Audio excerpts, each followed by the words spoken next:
Tala Fou o Tala Fou le radio Samoa. O le soa tula i heil whamsinunga le avata avale mai Ausetalia i saute i le whalamlawe o mariri waita mai te to lua pe ona ripati atu le amatanga o le vaiaso.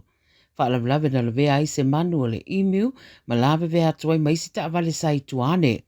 O le avata avale lua sulua te usanga le matua wa moria i moria ngai lua o le avata avale matau tia ua mafuai le maliu ma moria ngai whae whaatstau lawa le whaamnua lia o tangata ona o le le whaafuina le le o ta avale.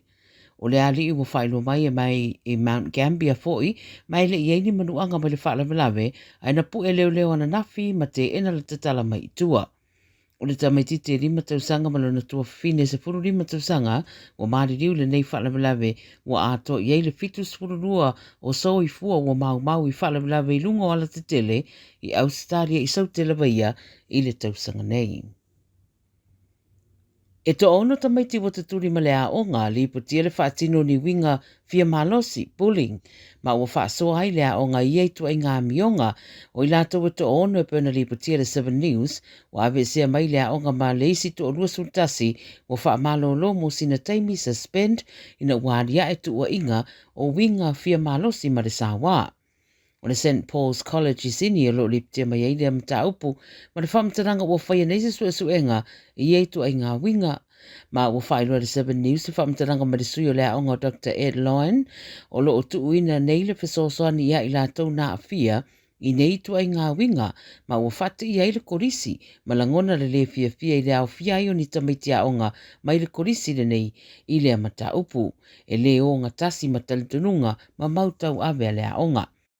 Whai mai Dr. Ed, o tamaiti ea o onga, e whaile leipol kalame whalea o onga ea o tawinai, e te te e atuai i winga whaapea, pe a whai e fia o onga le kolisi. O le kolisi le pe ona whailua le ripoti au mawai tamaiti a onga ea onga i le Sydney Uni, i Camberdown. E se fulu tasi tausanga o se tamaititi wa umalu naola, ma isi tamaiti to o wha manunua, ina ua sosoa e se taawale le pālea o ngai a o ngai i le tu i se sa e o me le pone. O le asona nafi ni tupoi le whaalawelawe, ma pu e nai e leo leo le awe taawale mai lea no fuanga, a na tō te tala i tua e le pōna pōa o whaatalia suenga. Whai mai le 9 News e fōringo le awe taawale o se tamaitai, na aluane le awala o Burgess i Hawthorne East, ai anga i se le taawale ma le ala tele ma so atuai ma le pā, a le a o ngā Auburn South Primary, i le whato ate o le lua i le awauli. O ripoti e fast food tausanga o le awe taawale o se tamaitai mai Hawthorne East lava, sa ia piki na mai se tamaititi mai le a onga, ai tupuai le a whalawelawe. O tamaiti to o lima ua afia na saufafa i se laulau i tala ane o le malai taalo lea onga, pe ona whailua i lipoti, a o le tamaititi la se fultas tausanga lea e tinga aino na manuanga na whaavawe atu le wharemai ai na umalawalo naola mulimuri ane. To o lua isi te ineiti ta isfutas tausanga ma leisi tamaititi se fulu tausanga ma leisi fo i te ineiti se fulu tausanga na ave uma i le wharemai e tinga aina foi. Ine ia a fia le tamaitai awa taawale ma le tamaititi sai tutono ala na taawale a lo whaatalia nei se isiri poti la tamaia leo leo i lea whalawelawe.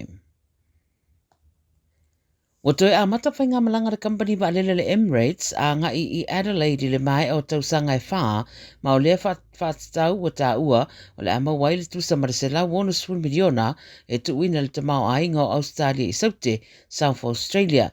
Pei taiwha mai o le isi company wa alele whaapau malo o whaatuai nei le toi whaawawina o ana whai ngā malanga a nga i atu i le stete. Taunu wane i Adelaide le Emirates Boeing fitu mai Dubai i le pōna pō o le ala wa leo le awhi awe i eile tusa ma le lua se lau spuru wafe o pāsese i le tausanga. Pai mai sui o le Emirates wa mawhaino whaatino le nei ngā yuinga a o sauni eile whai ngā malo e sai nia se marienga tauwhi whaatawa inga sa o loto ma le United Arab Emirates. Ma tatala i a wanoa mo le awe nātu o loa le au ngausi o loa mai Ausetalia i saute i marketi whafo.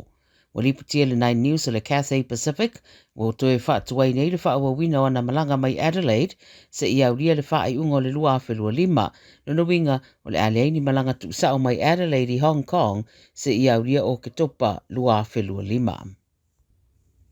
Talamurimuli, e le io ona lava tangata to o lua wa whamniaina le whailonga mo mua le talonga le Saturday Lotto, e avea la whailonga. O le se i la stona i talua i 4 miliona wa vai lua, ia i la ua i to lua ta i 2 miliona al tangata. Pa mai le official ta alonga i le i le stalaina i la ua uma ia wa whamneina, mai le foi se awala i loa i se i vangana wanga i ane mapepa e tala. O li patia le 7 News o i la ua uma ia to lua e mai sini, mai ei le avanoa i le o i loa i la ua o ua whamneina. O le Easy Mart i Waterloo na whaatawai le isi pepa o le King's Cross News Agency na whaatawai le isi pepa malo. Tala ia radio Samoa mo le nei salulu.